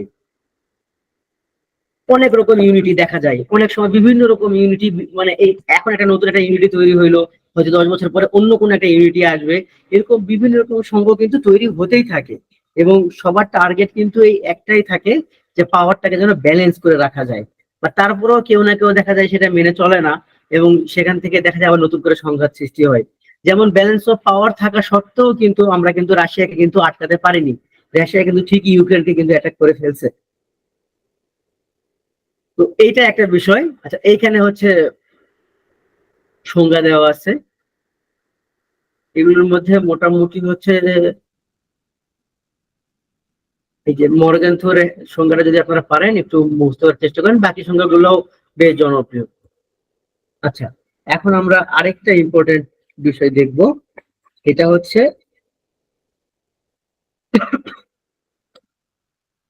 প্রচলিত এবং অপ্রচলিত নিরাপত্তা। প্রচলিত নিরাপত্তা বলতে কি বোঝানো হয়, এটা আমরা এক লাইনে বলতে পারি রাষ্ট্রীয় নিরাপত্তা। এটাকেই বলা হয় প্রচলিত নিরাপত্তা। তার মানে একটা রাষ্ট্র তার নিজের নিরাপত্তার জন্য যা যা করে থাকে এগুলো সব হচ্ছে প্রচলিত নিরাপত্তা। এটার ক্ষেত্রে একটা হতে পারে মিলিটারি। আচ্ছা, আপনারা এগুলো অলরেডি পড়ছেন, আপনারা দু একটা বলেন তো প্রচলিত নিরাপত্তার মধ্যে কি কি থাকতে পারে। মানে এক্সাক্ট হতে হবে এমন না, মানে প্রচলিত নিরাপত্তা বলতে আসলে আমরা কি বুঝি। হ্যাঁ, সুন্দর কথা, সীমানা সুরক্ষা বা সার্বভৌমত্ব রক্ষা, বা সার্বভৌমত্ব, রাষ্ট্রীয় সীমানা সুরক্ষা। এছাড়া আচ্ছা, এর মধ্যে আমি বলে দিচ্ছি, অভ্যন্তরীণ নিরাপত্তাও হচ্ছে প্রচলিত নিরাপত্তার মধ্যে পড়বে।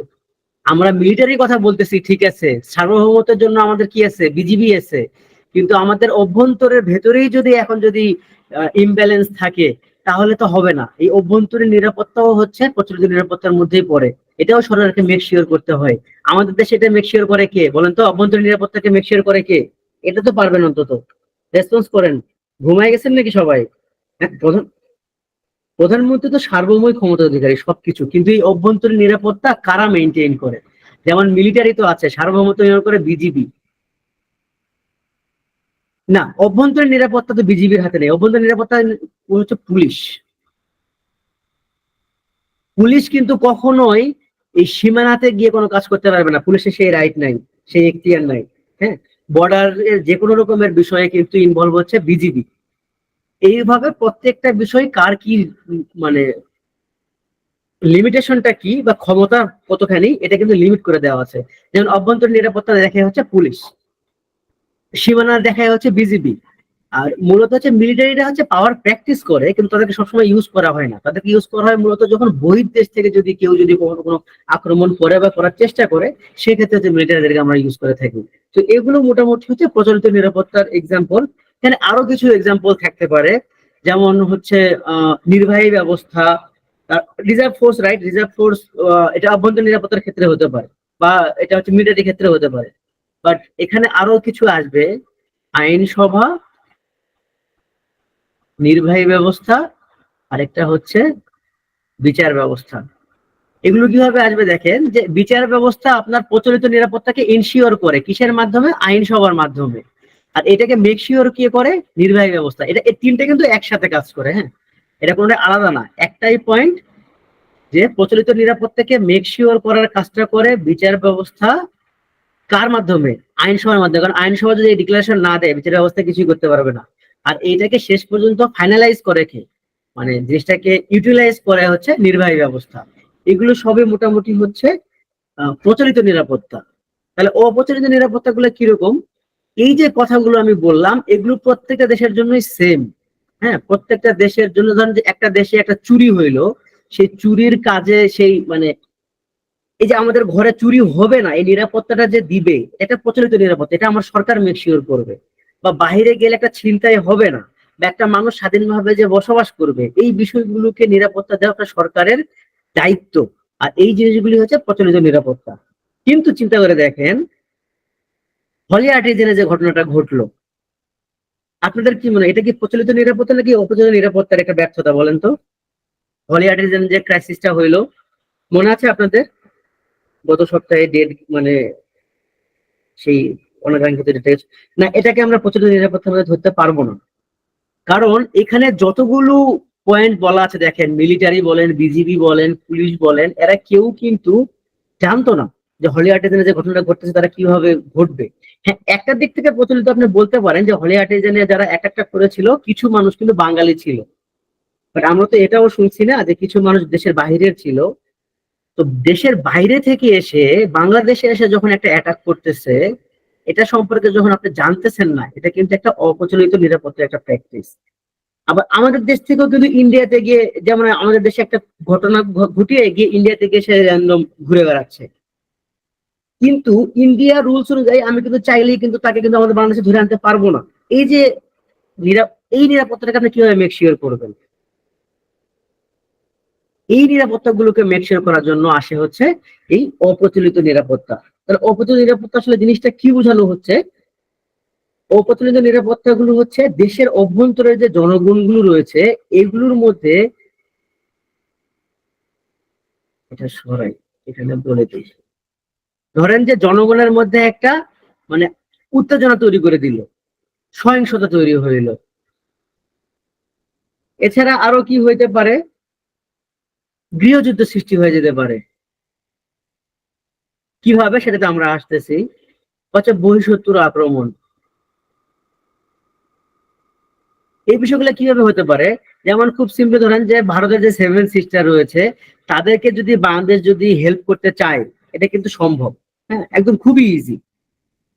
এখন সেভেন সিস্টারের যে এর আগে যে আমরা করেছিলাম না, যে উলফা নামে একটা বিদ্রোহী দল ছিল, এরকম বিভিন্ন যে বিদ্রোহী দলগুলো রয়েছে, তাদেরকে যদি বাংলাদেশ সরকার যদি একটা সাপোর্ট দেয়, দিয়ে যদি তাদেরকে সেখানে উস্কে দেয়, তাহলে কিন্তু ইন্ডিয়া কিন্তু চাইলেই কিন্তু কিছু খুব বেশি কিছু করতে পারবে না।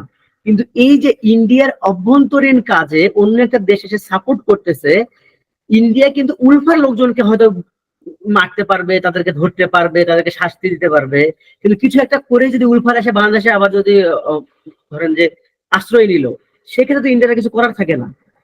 এই ধরনের যে ক্রাইসিস গুলো, এগুলোকে হচ্ছে মানে নিরাপত্তা দেওয়ার জন্য বা এগুলোকে সলভ করার জন্য যে প্র্যাকটিস গুলো হয় সেগুলোকে বলা হচ্ছে অপ্রচলিত নিরাপত্তা। এই ধরনের কাজ কিন্তু বিভিন্ন ভাবে হতে পারে। অনেক বড় বড় নেতা আছে বাইরের থেকে ইউটিউব বা বিভিন্ন রকমের ভিডিও করার মাধ্যমে কি মানুষের মধ্যে সহিংসতা তৈরি করে দিতে পারে, এবং সেই সহিংসতা এত বেশি আকার ধারণ করতে পারে যে একসময় কি হতে পারে, গৃহযুদ্ধের সৃষ্টি হতে পারে। আবার এইটার সুযোগ নিয়ে, যেমন ধরেন যে মায়ানমারের কথা যদি আমি বলি, এই মুহূর্তে মায়ানমারের মধ্যে যে ক্রাইসিসটা রয়েছে, যদিও মায়ানমার ক্রাইসিসটা কিন্তু সলভেবল না, কারণ কি মায়ানমার ক্রাইসিসটা কেউ সলভ করতেই চায় না। যেমন আপনি যদি লোকেশনটার কথা চিন্তা করেন, এটা হচ্ছে চায়না, হ্যাঁ, এটা হচ্ছে ইন্ডিয়া, এটা হচ্ছে মায়ানমার। তো দেখেন এটা হচ্ছে বঙ্গোপসাগর। তো চায়নাকে বঙ্গোপসাগর বা ইউরোপ বা আফ্রিকা এগুলো যদি যাইতে হয়, চায়নাকে অনেক দূর দিয়ে ঘুরতে হয়। তার উপর হচ্ছে সব থেকে যেটা টাফ ব্যাপার, সেটা হচ্ছে চায়নাকে তার যে কোনো জাহাজ বা সবকিছু মালাক্কা প্রণালীর ভিতর দিয়ে আনতে হয়। আর মালাক্কা প্রণালীটা কোন জায়গায় বলেন তো? মালাক্কা প্রণালী কার এখতিয়ারে, কার কন্ট্রোলে, কোন দেশের এখতিয়ারে মালাক্কা প্রণালী? হ্যাঁ, মালয়েশিয়া এবং ইন্দোনেশিয়া, এই দুইটা দেশের আন্ডারে মালাক্কা প্রণালী পড়তেছে। তো এটা কিন্তু যদি কোনো কারণে মালয়েশিয়া ইন্দোনেশিয়া যদি বলে যে এর মধ্যে দিয়ে আর হচ্ছে চাইনিজ কোনো জাহাজ যেতে পারবে না, চায়না কিন্তু কিছু করার থাকবে না। তখন আরেকটা আছে জাভা প্রণালী, সেদিক দিয়ে হয়তো, সরি জাভা প্রণালী তো না, জাভা সাগরের ভিত্তিতে সুন্দর প্রণালী, সেই দিক দিয়ে হয়তো চাইলে আসতে পারে, সেক্ষেত্রে আরো দেরি হয়ে যাবে অনেক বেশি। এগুলো থেকে সহজ উপায় হচ্ছে চায়না যদি এই দিক দিয়ে আসে, যে এইখানে হচ্ছে কুনমিং আর এখানে তিয়ানমেন আছে, এই দিক দিয়ে মায়ানমার হয়ে সহজেই বঙ্গোপসাগরে চলে আসতে পারবে। এখন এইটা জান্তা সরকারকে যদি চায়না যদি সমর্থন করে, তাহলে কিন্তু এখানে কি করবে, এই যে রাখাইন বা আরাকান যে স্টেটের যে সেনাবাহিনীরা আছে, তারা কিন্তু এই চায়নার যে ইয়েগুলো আছে, কি বলে এগুলো, আহ, জাহাজ বা শিপ বা যে কোনো রকমের সাপোর্ট, এগুলোকে কিন্তু দখল দখল করবে বা ধ্বংস করে দিতে পারে। আবার চায়না যদি এই যে রাখাইন স্টেট বা এদের যে আরাকান আর্মি গুলো আছে এদেরকে যদি সাপোর্ট করে, তাহলে জান্তা সরকার কিন্তু চায়নার বিপক্ষে চলে যেতে পারে। তো চায়না মানে চীন দেশ চাই, মানে এটা চাই না যে হচ্ছে এই এদের মধ্যে যে ক্ল্যাশটা এটা ঠিক হোক। চীন কিন্তু সরাসরি জান্তা সরকারকেও সাপোর্ট দিচ্ছে, আবার আরাকান আর্মিকেও সাপোর্ট দিচ্ছে। বিনিময়ে কি লাভ হচ্ছে দেখেন, দুই দেশই কিন্তু চীনের উপরে খুব মানে সরি, দুইটা দুইটা স্টেক হোল্ডার, এরা সবাই কিন্তু চীনের উপরে খুব হ্যাপি। এবং তার বিনিময়ে চীন কিন্তু ইজিলি, এই যে সমুদ্র বন্দরটা এখন রেডি হয়নি, এই সমুদ্র বন্দরটা রেডি হয়ে গেলে এই যে রিল্যাক্সে চীন কিন্তু এই রোডটা ইউজ করতে পারবে। তো এই যে দেখেন অপচিত নিরাপত্তাকে কি বিভিন্ন ভাবে ইউজ করা যায়। মানে চায়না যে এই জিনিসটা, এই যে নিরাপত্তা দিয়ে যে প্র্যাকটিসটা যে করলো, এটা কিন্তু একটা নেগেটিভ এক্সাম্পল। এটার আমরা পজিটিভ এক্সাম্পল কোথায় দেখতে পাই? কিছুদিন আগে, মানে এক্সাম্পলটা অলরেডি আমরা দেখছি, রাশিয়া ইউক্রেন ওয়ার যখন চলতেছিল, তখন কিন্তু আম, তুরস্ক তার বসফরাস প্রণালী, এবং এই পাশে কি ছিল, এক পাশে বসফরাস আর এক পাশে কি, আচ্ছা মনে পড়তেছে না, এই দুইটা প্রণালীকে কিন্তু ওপেন করে দেয়। যার ফলে কিন্তু খুব সহজেই সারা পৃথিবীর বেশ করে থার্ড ওয়ার্ল্ড এবং ফোর্থ, ইয়েস দার্দান রেসপন্ডে, থ্যাংক ইউ, এই দুইটা প্রণালীর মধ্য দিয়ে কিন্তু সেই প্রোডাক্ট গুলো সহজেই থার্ড ওয়ার্ল্ড এবং ফোর্থ ওয়ার্ল্ড কান্ট্রিতে কিন্তু আসতে পেরেছিল, যার ফলে কিন্তু আমাদের প্রোডাক্টের দাম কমে গেছিল, এবং আমরা কিন্তু খাদ্য নিরাপত্তার আসপেক্ট থেকে কিন্তু আমরা বেঁচে গিয়েছিলাম। না হলে কিন্তু আমাদের খাদ্যের দাম আরো বেড়ে যাইতো, পৃথিবীতে ক্ষুধা মানে হানি বা এটা আরো অনেক বেড়ে যেত। এই যে অপ্রচলিত নিরাপত্তার যে একটা প্র্যাকটিস, এইটাও একটা হচ্ছে বড় ইস্যু। এইটার সাথে আবার আরো কিছু বিষয় আসতে পারে, সেটা হচ্ছে প্রাকৃতিক বিষয়, যেমন কি খাদ্য সংকট, জলবায়ু, আরো কি আছে এরকম, মানব পাচার। এগুলো কিন্তু হচ্ছে একটা একক দেশ কিন্তু কখনো এটা সলভ করতে পারবে না, এটা সম্ভব না। যেমন যদি আমি জলবায়ুর কথা চিন্তা করি, এই যে কিছুদিন, মানে কিছুদিন কেন, এই মুহূর্তে অলরেডি আপনারা আজকে একটা ভিডিও দেখছেন কিনা, তিস্তার একটা ভিডিও খুবই ভাইরাল হচ্ছে, আমার খুবই খারাপ লাগছে যে একটা মানুষের তার সর্বশেষ যে জমিটা ছিল সেটা হচ্ছে নদীর মধ্যে চলে বিলীন হয়ে গেছে। মানে কিভাবে যে কান্নাকাটি করছিল, হোয়াট এভার। তো এই যে ভারতে একটা ভূমিধস হইলো বা হচ্ছে বন্যা হচ্ছে, তার কারণে কিন্তু ভারতও কিন্তু ক্ষতিগ্রস্ত হচ্ছে, আবার বাংলাদেশও ক্ষতিগ্রস্ত হচ্ছে। এইরকম কিন্তু একটা না, আমরা অনেক ধরনের ঘটনা দেখছি। যেমন ধরেন কার্বন ইস্যু, কার্বন এমিশনের কারণে যে ক্ষতিটা হয় শুধুমাত্র সেটা একক একটা দেশের হয় না, তার আশপাশে সকল দেশের ক্ষতি হচ্ছে। আবার ধরেন যে পৃথিবীর যে ফুসফুস ধরা হয় অ্যামাজন, সেই অ্যামাজন থেকে যখন হচ্ছে গাছগুলো কেটে ফেলা হচ্ছে, যার ফলে কিন্তু একটা অক্সিজেনের পরিমাণ কমে যাচ্ছে ইন টোটাল। এই যে বিষয়গুলো, এগুলো কিন্তু ইন্টারন্যাশনাল ক্রাইসিস। তো এগুলোকে যদি সলভ করতে হয়, তাহলে কিন্তু অনেকগুলো স্টেট, মানে ডিফারেন্ট স্টেক হোল্ডারদেরকে কিন্তু এক জায়গায় হতে হবে, হয়েই কিন্তু তাদেরকে এটা সলভ করতে হবে। তো যেহেতু প্রতিরোধ নিরাপত্তা গুলো কিভাবে সলভ হয়, এককভাবে সলভ হয়, মানে হচ্ছে একটা রাষ্ট্র সলভ করতে পারে, কিন্তু অপ্রতিরোধ নিরাপত্তা এইভাবে সলভ করা সম্ভব না। এই সহিংসতা বা এই যুদ্ধগুলোকে যেমন সলভ করতে হইলে, এই যেমন চায়না মায়ানমার যদি কখনো এককভাবে বসে যদি এটা সলভ করে, তাহলে কিন্তু 1-2 মাসের মধ্যে এটা সলভ করা সম্ভব। এটা চায়নাও জানে, বা সেটা নেগেটিভলি হচ্ছে না। আবার এইদিকে পজিটিভলি আপনি যদি দেখেন, জলবায়ু ক্রাইসিস যদি বলি, এই কারণে কিন্তু ইউনেপ বলেন বা ইউএনএফসিসিসি বলেন, এরা কিন্তু প্রতি বছর কিন্তু বিভিন্ন রকমের প্রোগ্রাম করতেছে। সেখানে সব সব দেশের প্রধানমন্ত্রী বা বিভিন্ন যে স্টেক হোল্ডাররা রয়েছে তাদেরকে ডাকতেছে। এই এই যে কিছুদিন আগে দিগন্ত ভাই গ্রুপে একটা কথা বলেছিলেন যে $100 বিলিয়ন যে কথাটা বলা হয়েছিল, সেটা কি এখনো তোলা হয়েছে কিনা। তো সম্ভব না এগুলো আসলে। এটা যদি সবাই মিলে সাপোর্টটা না দেয়, তাহলে কিন্তু এটা কখনোই সে আশার আলো দেখবে না। বাট তারপরে কিন্তু চেষ্টাটা চালিয়ে যেতে হয়। এই কারণেই এই অপরিচালিত নিরাপত্তা গুলোর কথা বলা হচ্ছে। আচ্ছা, যেটা দিয়ে হচ্ছে, হ্যাঁ, রোহিঙ্গা ইস্যুদের এটা একদম পুরোপুরি আমাদের একটা অপরিচিত নিরাপত্তা। আচ্ছা, এটার এক্সাম্পলটা আমি দিচ্ছি, এটা মানে সরি ব্যাখ্যাটা আমি দিচ্ছি। আমি যেখান থেকে শুরু করছিলাম, প্রথম যে এক্সাম্পলটা দিয়েছিলাম হলি আর্টিজেন, এই হলি আর্টিজেন ক্রাইসিসটা আমরা কিন্তু বহু বছর ধরে আমাদের দেশে কিন্তু কোনো জঙ্গি হামলা কিন্তু হয় নাই। খুব শক্ত হাতে কিন্তু এটাকে আমরা কিন্তু আটকাতে পেরেছিলাম। কিন্তু হলি আর্টিজেনটা আমরা আটকাতে পারিনি। তার বড় কারণ কি? এটা কিন্তু অপ্রচলিত নিরাপত্তার একটা ঘটনা। বাহির থেকে এসে কিছু মানুষজন আমাদের দেশের মানুষকেই মিলিটারি বা প্যারামিলিটারির মাধ্যমে তাদেরকে শক্তি, মানে তাদেরকে সে ট্রেন আপ করে তারপরে একটা হঠাৎ করে একটা সাডেন অ্যাটাক করে বসলো। এটা আসলে সরকারের একক পক্ষে এটা কিন্তু সলভ করা সম্ভব ছিল না।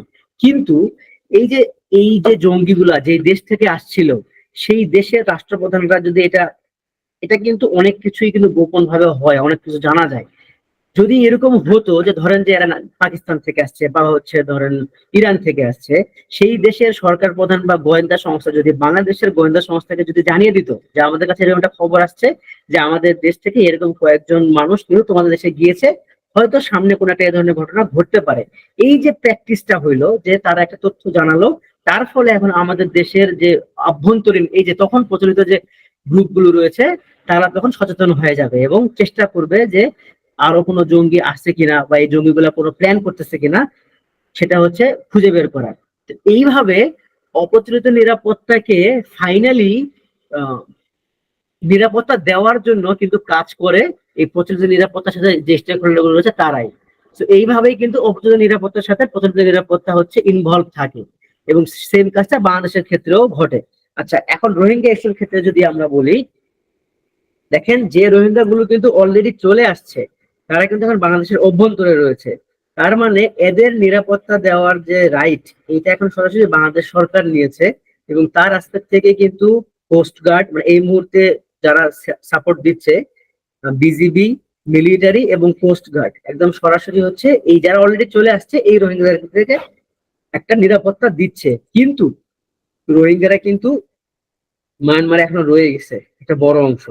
আবার যারা এইখানে আছে একটা অনেকেই কিন্তু আবার সেই দেশে ফেরতও যেতে চায়। কিন্তু এই জিনিসটাকে কিন্তু আমরা সলভ করতে পারতেছি না। তার কারণ কি? বাংলাদেশ চাইলেই রোহিঙ্গাদেরকে বের করে দিতে পারে না, এটা আমাদের সংবিধান সংবিধান আমাদেরকে সেই রাইটটা কোনোভাবেই দেয় না। আবার এই মুহূর্তে মায়ানমারও আমাদের সঙ্গে কিন্তু দ্বিপাক্ষিক চুক্তির মাধ্যমে কিন্তু আসতেছে না। আমরা কয়েকবার কিন্তু বসছিলাম, বাংলাদেশ সরকার কিন্তু ট্রাই করছে, কিন্তু মায়ানমার কিন্তু এটাতে কিন্তু রাজি হয়নি। তো এইখানে দেখেন ঘটনাটা কি হইলো। আচ্ছা, এটা একটু ডিফারেন্ট স্টোরি, হ্যাঁ এটা আচ্ছা বলি। এটা এটা কোনো জায়গায় আপনারা ব্যবহার করেন না, এটা একটা অ্যানালাইসিস। এটা সত্য মিথ্যা জানা নাই, কিন্তু এটা নিয়ে পেপারে অনেক লেখা হয়েছে, আপনারা সার্চ দিলে পাবেন। যখন সোনাদিয়া দ্বীপের আশেপাশে, মানে এখন যে ডিপ সি পোর্টটা করা হচ্ছে এটা কিন্তু মাতার বাড়িতে করা হচ্ছে, এটা তো আপনারা সবাই জানেন। কিন্তু এটা কিন্তু প্রথম সোনাদিয়া দ্বীপে করার কথা ছিল, এবং তখন এটা করার কথা ছিল কিন্তু ভারতে। কিন্তু ভারত অনেক কিছু ক্যালকুলেশন করে তারা বলল যে এটা ভারত করতে পারবে না, ভারতের এটা হচ্ছে সেই সক্ষমতা নাই। এবং এই জায়গাতে এসে কিন্তু চীন হচ্ছে বাংলাদেশকে একটা অফার করছিল যে সমস্যা নাই, আমরা হচ্ছে এখানে করে দিব। কিন্তু এই সময়টাতে বাংলাদেশ সরকার মানে তৎকালীন বাংলাদেশ সরকার কিন্তু জাপানকেও সেম প্রস্তাবটা দিয়েছিল, মানে যখন ভারত না করে দেয়। তো জাপান কি করলো, সোনাদিয়া কিন্তু যে জায়গাটা আপনারা যদি, আচ্ছা দেখি এখানে জায়গা আছে কিনা, এইখানে আমি ছোট্ট করে একটু জায়গা নেই।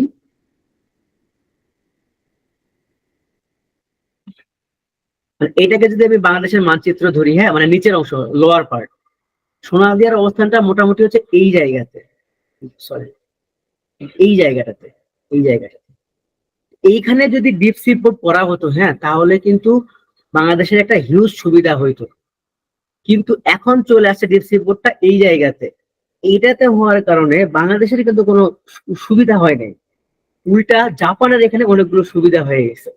তো এই যে ইস্যুটা, এই যে বাংলাদেশ যে জাপানকে কাজটা দিয়ে দিল এবং এই জায়গাটা চেঞ্জ হয়ে গেল, এই জিনিসটাকে কিন্তু চীন খুব পজিটিভলি নেয়নি। যখন এই কাজটা চীনের পাওয়ার কথা ছিল তখন কিন্তু চীন এই ধরনের একটা কথা বলছিল যে তোমাদের যে রোহিঙ্গা ইস্যুটা রয়েছে এটা কিন্তু আমরা সলভ করার দিকে যাব। এবং এই সময় আরো একটা এই ধরনের একটা নেগেটিভ থিওরি আমরা জানতে পারি যে চায়না ইনিশিয়ালি একটা প্ল্যান করছিল যে 5,000 রোহিঙ্গাদেরকে হচ্ছে মায়ানমারে নিয়ে যাবে, নিয়ে গিয়ে হচ্ছে আবার তাদেরকে সেখানে আবাসন করবে। এবং সেটা যদি প্রপারলি হয় তাহলে ধীরে ধীরে আবার হচ্ছে প্রচুর রোহিঙ্গাকে তারা মায়ানমারে ফেরত পাঠাবে। কিন্তু রোহিঙ্গারা, প্রথম কথা হচ্ছে রোহিঙ্গারা রাজি হয়নি।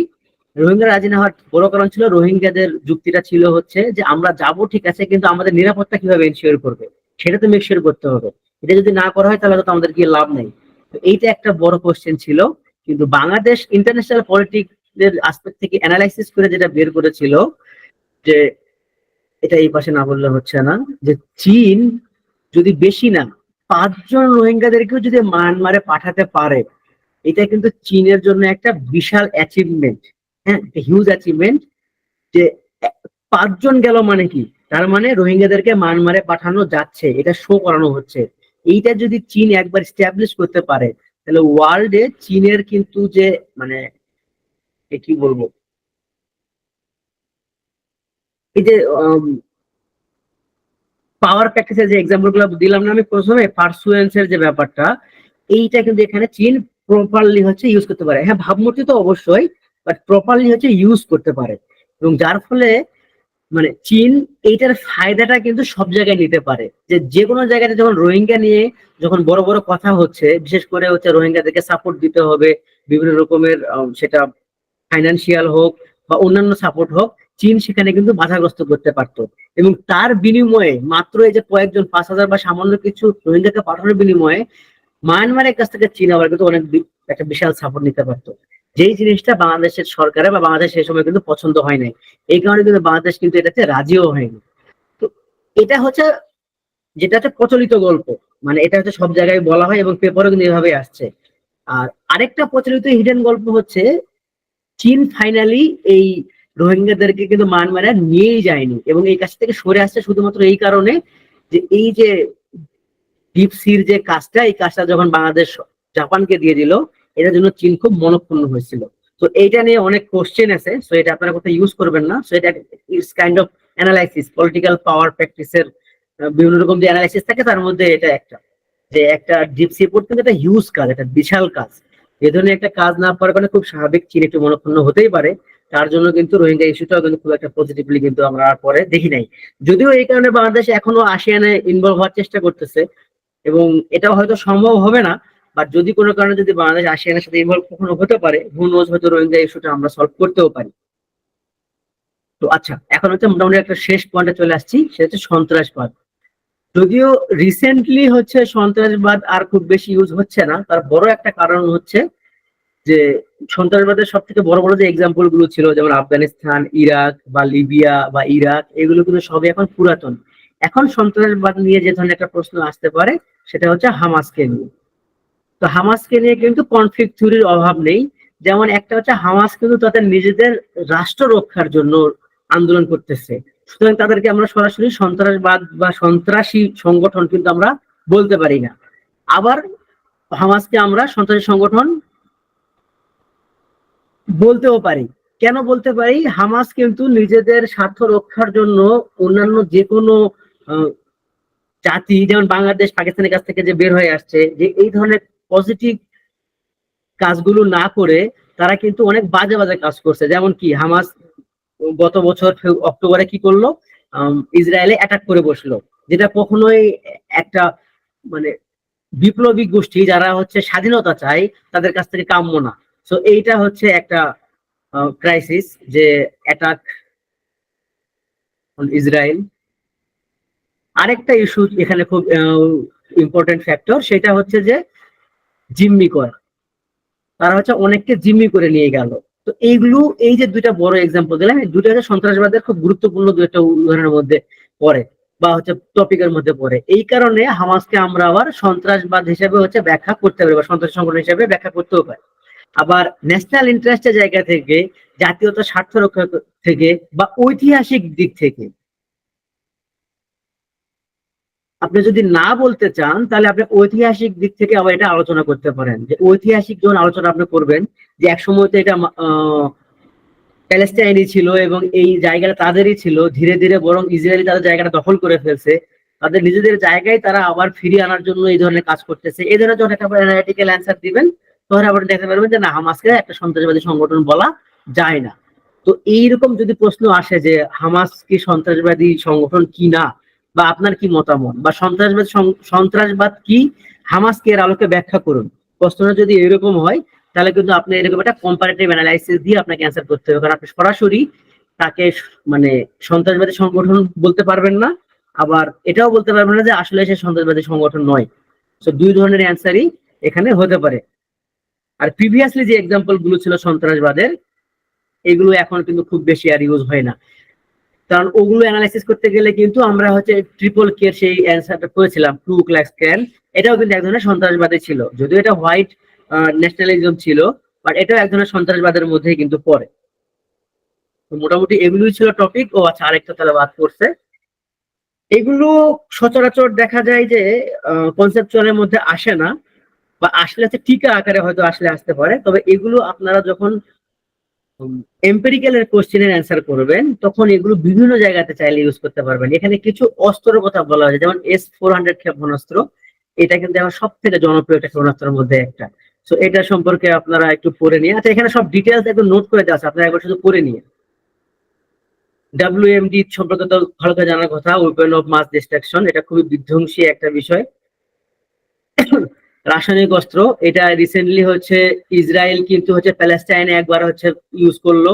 সো এইটা হচ্ছে আপনারা ইসরায়েল প্যালেস্টাইন নিয়ে যদি এম্পিরিক্যাল কোনো কোশ্চেন আসে, সেখানে আপনারা এই জিনিসটা ইউজ করতে পারেন। আবার এর আগে আমরা সিরিয়া ইস্যুতেও দেখছি, সিরিয়াতেও কিন্তু হচ্ছে রাসায়নিক ওয়েপন ব্যবহার করা হয়। এটা কে দিয়েছিল? ইসরায়েলই কিন্তু হচ্ছে সাপোর্ট, মানে এটা হচ্ছে সাপ্লাই করেছিল। রিসেন্টলি হচ্ছে ড্রোন হামলাগুলোকে আমরা খুবই বেশি জনপ্রিয় আকারে দেখতেছি, যেমন ইসরায়েলে রিসেন্টলি যে অ্যাটাক গুলো হচ্ছে, বা এই যে লেবানন থেকে যে অ্যাটাকটা কিছুদিন আগে হইলো, তারপর তার আগে কিছুদিন আগে ইরান থেকে যে অ্যাটাকটা হলো। হোয়াইট ফসফরাসটা হচ্ছে রাসায়নিক অস্ত্রের মধ্যে আসতে পারে।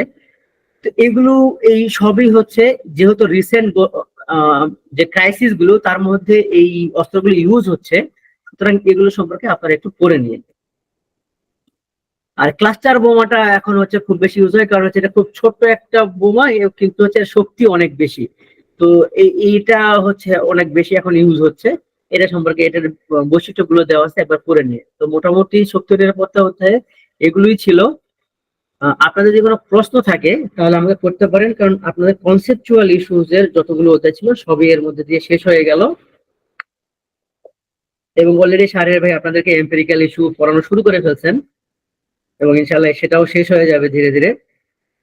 তো কনসেপচুয়াল নিয়ে যদি আপনাদের কোনো প্রশ্ন থাকে, আর আরেকটা বিষয়, কনসেপচুয়াল ইস্যুজের উপরে আমি হচ্ছে একটা মানে কোনগুলো ইম্পর্টেন্ট বা এই পরীক্ষার জন্য খুব বেশি ইম্পর্টেন্ট হবে, এরকম একটা PDF হচ্ছে আমি আপনাদেরকে দিয়ে দিব আজকে টেলিগ্রামে। যে ওইগুলো টপিকগুলোকে যদি আপনারা একটু ভালোভাবে পড়েন, তাহলে আপনারা একটু এগিয়ে থাকবেন। তার পাশাপাশি সাদমান ভাই তো দিবেই বলেছেন, সুতরাং দুইটাকে আপনারা একটু করে নিতে পারেন, তাহলে আপনারা একটু এগিয়ে থাকতে পারবেন।